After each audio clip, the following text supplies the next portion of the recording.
কর্মবিরতি চলে কিতা খবর মইনুল তোমার একটা অনুভূতি দাও কয়দিন যে ডিউটি করা কিরকম লাগে রুবেল টুবেল সহ আসলে ডিউটি করি আর খুব ভালো লাগে নিজের ইচ্ছা করি আর নিজের উদ্যোগ লই আর বাইটারে গালা খাইছি সবে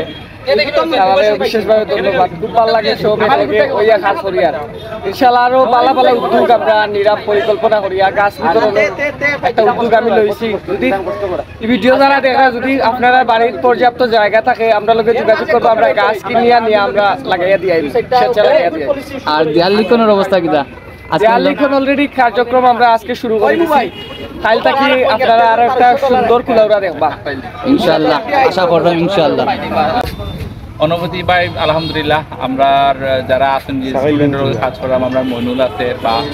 যারাই আছে সব মিলে আমরা যে কাজগুলো করলাম আমরা খুব আনন্দ নিয়ে কাজগুলো করলাম আমরা কাছে ভালো লাগে যে আমরা শহরটারে পরিষ্কার রাখতাম পারলাম আমরা শহরটারে যানজট মুক্ত রাখতাম পারলাম আমরা নিজের শহর লাগে আমরা নিজেরা কাজ করলাম এটা লাগে আমরা খুব প্রাউড ও নিজের উপরেও তো ইনশাল্লাহ আমরা চেষ্টা করবো অমলাখান মানে আমরা এই সামাজিক কাজগুলো অব্যাহত রাখতাম এবং আমাদের স্টুডেন্ট যারা আছে বা স্কাউটর যারা আছে সবাই অনেক ধন্যবাদ সবাই অনেক শ্রম দেয় অনেক কষ্ট করেন ইনশাল্লাহ আমরা এরকম সবসময় থাকবো যে কোনো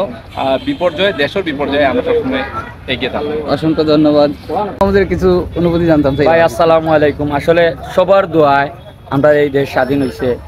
আর যারা মারা গেছেন যারা আহত হয়েছেন তাদের প্রতি আমরা দোয়া জানাই গভীর শ্রদ্ধা নিবেদন করি আর আপনারা যারা স্টুডেন্ট আজ আমরা সিনিয়র ভাইয়েরা আসুন ক্রিকেটার সকল আসলে আমরা লোকে সহযোগিতা করছেন আপনার দিক নির্দেশনা দিচ্ছেন সব ছাত্র হইল বীর সব ছাত্ররা সমন্বয়কারী অর্থাৎ আপনারা মাধ্যমে জানাই অসংখ্য ধন্যবাদ আসসালামু আলাইকুম বাংলাদেশ স্বাধীন হওয়ার পর থেকে বন্ধুবর মইনুল সুন্দর একটা উদ্যোগ নেয় ফেসবুকে হঠাৎ করে মইনুল পোস্ট দেয় যে ফ্লোরা শান্তি শৃঙ্খলা এবং ফ্লোরাকে পরিষ্কার করা যায় কীভাবে তারপর থেকে অনেকের নাম্বার করে মেবি হোয়াটসঅ্যাপ একটা গ্রুপ করে হোয়াটসঅ্যাপ গ্রুপ করে সবার সাথে যোগাযোগ করার পর থেকে ফ্লোরাতে আলহামদুলিল্লাহ সাধারণ ছাত্র এবং সবাই যুগে একসাথে ফ্লোরাকে আমরা পরিষ্কার করতে সক্ষম হয়েছেন সব তারপর থেকে আজকে সকালবেলা দেখলাম ফ্লোরাটা আমরা পরিষ্কার করা হলো তারপর আপনার এখানে দেয়ালিখন চলতেছে এখানে মোটামুটি আজকে প্রায় 120-এর উপরে 120 জন শিক্ষার্থী ট্রাফিক নিয়ন্ত্রণের জন্য কাজ করতেছে তো ওভারঅল সবাইকে ধন্যবাদ আসলে অনুভূতি প্রকাশ তো করা যেত না ফিলিংস খুবই ভালো আর সবচেয়ে বড় কথা যেটা হইলো যে কুলাউড়া শান্তি শৃঙ্খলা আইন শৃঙ্খলা বাহিনী না থাকায় যে ট্রাফিকর যে জ্যামটা আসিল কুলাউড়াতে আমরা বেশিরভাগই দেখি যে জাম থাকে ওটা লাস্ট 4 দিন ধরে যে আমরা স্টুডেন্টস যারা আছে বিশেষ করে আমরা সিনিয়রও অনেকে আছেন আর সবচেয়ে মানে ভালো লাগার জিনিস কিটা যে আমরা কুলাউড়া স্টুডেন্টস আমরা একটা ইউনিটি আছি বাট কুলাউড়া একবার প্রত্যন্ত অঞ্চল থেকে স্টুডেন্টসরা উঠি আর আইয়া ভাই আমি ট্রাফিক একটু হেল্প করতে চাইলাম ভাই আমি আমার কোনো কাজও লাগাইনি ও যে একটা আন্তরিকতা ও যে একটা কাজ করার স্পিড আছে যদি সেম স্পিডটা আমরা ইয়াং জেনারেশনে ধরে রাখতাম পারি আমার কাছে লাগে যে দেশ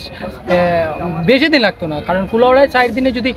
কুলাউড়া প্রত্যেকটা মানুষ প্রত্যেকটা ড্রাইভার অত ইজিলি অত সুন্দর মেনটেন করে তাহলে সেম যদি কাজটা আমরা কন্টিনিউ করতাম পারি আমরা ইয়াং জেনারেশন যদি ঠিক হয়ে যায় আসলে সবার আগে আমি নিজে যদি ঠিক হই আমার ফ্যামিলি যদি ঠিক হয় তাইলেই দেশ ঠিক করা সম্ভব আমরা মেসেজটা ওটাই দিতে চাইলাম যে আমরা একদিন যদি নিজেরা ঠিক হয়ে যায় তাহলে দেশটা একদিনে অনেক বেশি আগে যাব সবার প্রতি আহ্বান থাকলো ওটা যে আগে নিজে ঠিক হই আমরা যে জিনিসটা একজনের সাজেশন করে ও জিনিসটা যাতে আগে নিজেরা করতাম পারি অতটুকুই দ্যাটস এনাফ আর সবাই যারা কাজ করে সবার লাগে দোয়া করবা স্টুডেন্টরা যেন সুস্থ থাকে প্রচণ্ড রোদ আবার বৃষ্টিও আর মাঝে মাঝে সবাই ভিজে তারা যেন সুস্থ থাকে আগামী দেশটা যাতে সুন্দর করতে পারে।